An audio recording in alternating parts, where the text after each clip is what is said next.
It's here. Welcome back. We're here. GT Reviews. Cranking out another review. Second one of the channel. Let's just take a minute. Cleanse ourselves from that last one.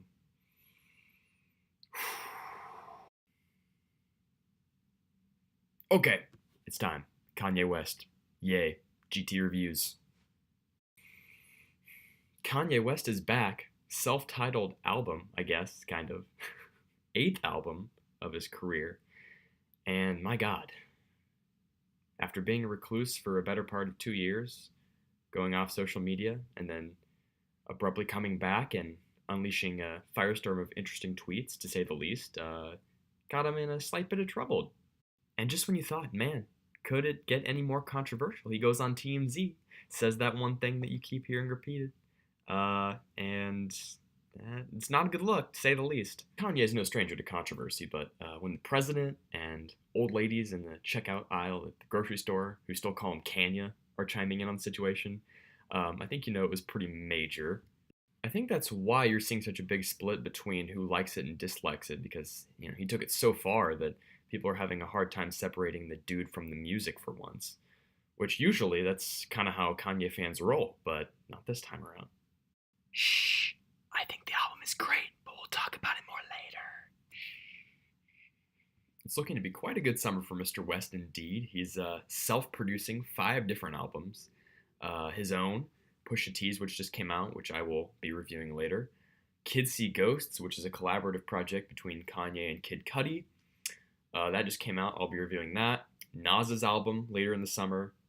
And Tiana Taylor, who's a recent Good Music signee. Each one of these Kanye-produced albums will be 7 tracks in length, and so far, the 3 that have come out, have been in the mid 20-minute range, which is super short. Obviously, for a full-length album, 7 tracks is very short. So I scoured the internet to find the answer, and basically, Pusha T in a Beats interview said, "If we can't beat you in 7 songs, why do we even make the music?" Respect. Are you? Can you not? Please? Wow. Back to Jesus. Kanye took that backlash from the TMZ interview and supposedly he scrapped the whole album. He went back to Wyoming, re-recorded it, got all his features back together, re-recorded everything. And this is the finished product. And I really, really like it. Kanye had me word for a while. He really did. I'll be honest. Came out with the meme song, Lift Yourself. Of course, everyone knows it as the Scoop-Diddy Whoop song. Penetrated meme culture, and I was not a fan of it, obviously. I really hoped it wasn't going to be on the album. I had my suspicions that it was. And then he came out with Ye versus the People, which is a political song, kind of defending his actions or explaining them, rather. Really not a fan of that one either. I was just praying that neither of those songs would make it onto the album. I was very worried that Kanye feels like he's untouchable at this point and that he can just release whatever and people will digest it and like it. And I'm happy to say that's not the case. He did not put either of these songs on the album. Now, with that being said, as I change clothes, let's talk about the songs that did make it onto the album. When I first saw the track list, the first song title stood out to me because it's called I Thought About Killing You. So immediately I thought, who is he talking about? And upon further examination of the lyrics, you can't really tell who he's talking about. I've seen some people speculate that it's the fans. The obvious answer would be Kim Kardashian, but there's a song later in the album that talks about women who stick by their men. So that leads me to believe that the song's not about Kim Kardashian. But his bipolar disorder could be way more intense than we thought. I love you so much. You're everything to me. Also, I think about killing you daily. But also, thank you so much for sticking with me every day of the week, every month of the year. But also, I think about killing you. Which one it is, I guess we'll never know. But yeah, the song creates a very haunting, disturbing, creepy atmosphere with its minimalist production and Kanye's voice highlighted saying over and over again, I thought about killing you, I thought about killing you. It's really one of the strangest and most creepy intros he's ever had. I still like it, but it's creepy. As we go to the second song, Yikes, which has a incredibly nice, catchy hook with a old school Kanye beat in the background. It's clear that the focus of this album is his bipolar disorder and mental illness in general, given the lyrics from the hook. So my initial thoughts were, wow, this is a very focused Kanye, a more focused Kanye than I've really ever seen on any of his prior projects, save probably My Beautiful Dark Twisted Fantasy. At the end of the song, we get this section where he's talking about how his disability, being bipolar disorder, is a superpower. And that was a very interesting line, one that I wanted to learn more about. I assume he's talking about his highs are high enough to make up for his lows, and his highs, you know, help his music be what it is. But again, we're getting a lot of focus, a lot of theme going through this album, a theme that we did not really get on The Life of Pablo. So I was very impressed through the first two songs. The third song, All Mine, there's this hilarious falsetto hook. I'll put the lyrics up here. Sung by a man named Aunt Clemens. I didn't really know who he was. Apparently he's a constituent of the R&B artist Jeremiah.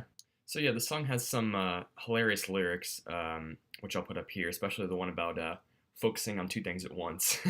It's kind of an older style Kanye song, again with a minimalist beat, which I really enjoyed. The fourth song, Wouldn't Leave, is the one I was talking about earlier. In it, Kanye references how after he had that comment on the TMZ interview, the fallout basically that happened from that, including his wife, Kim Kardashian, freaking out, and him telling her basically she could leave him, but she decided not to.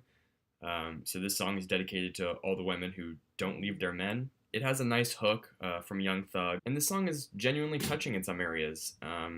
Another focused song from Kanye, and one that I, again, really enjoyed. The next song, No Mistakes, kind of just summarizes Kanye's year, has a decent hook from Kid Cudi, even though I'm not totally a fan of Kid Cudi.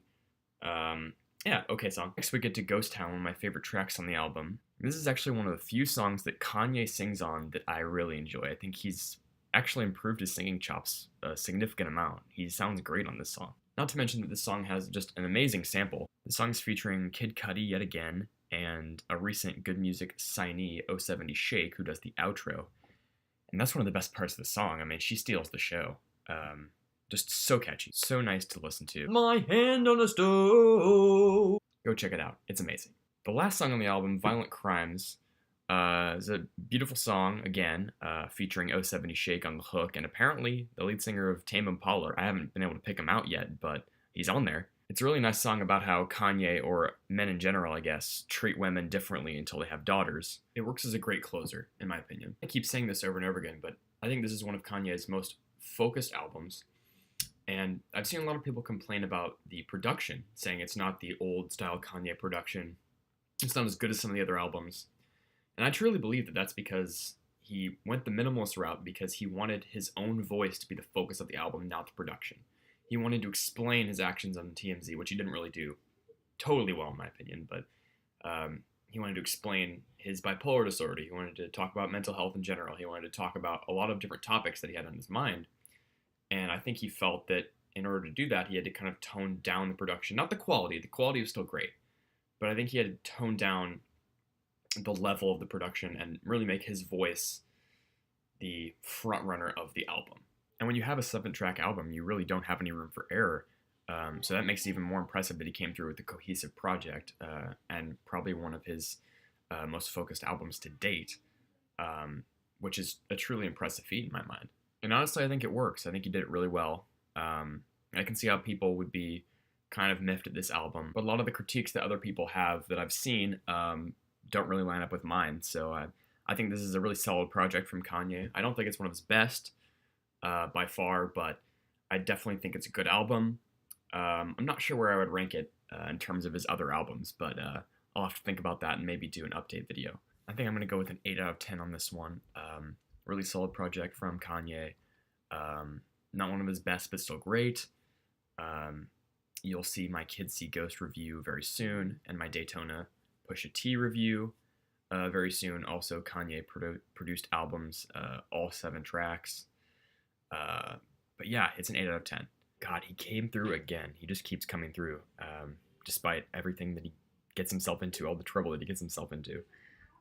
So I'm impressed, to say the least, and I look forward to see what what kind of solo venture he comes out with next. Hopefully, he can stay out of a lot of trouble the next time around. But yeah, that's gonna be the review, guys. Let me know what you thought down in the comment section below. And as always, wouldn't be considered art if we didn't have different opinions about it. So let me know what you thought of the album. Did you like it? Did you dislike it? Do you like kneecapping pregnant women? I don't know. Just get some discussion going down there. And I'll see you guys all in the next review, which most likely will be Kids See Ghosts or Daytona.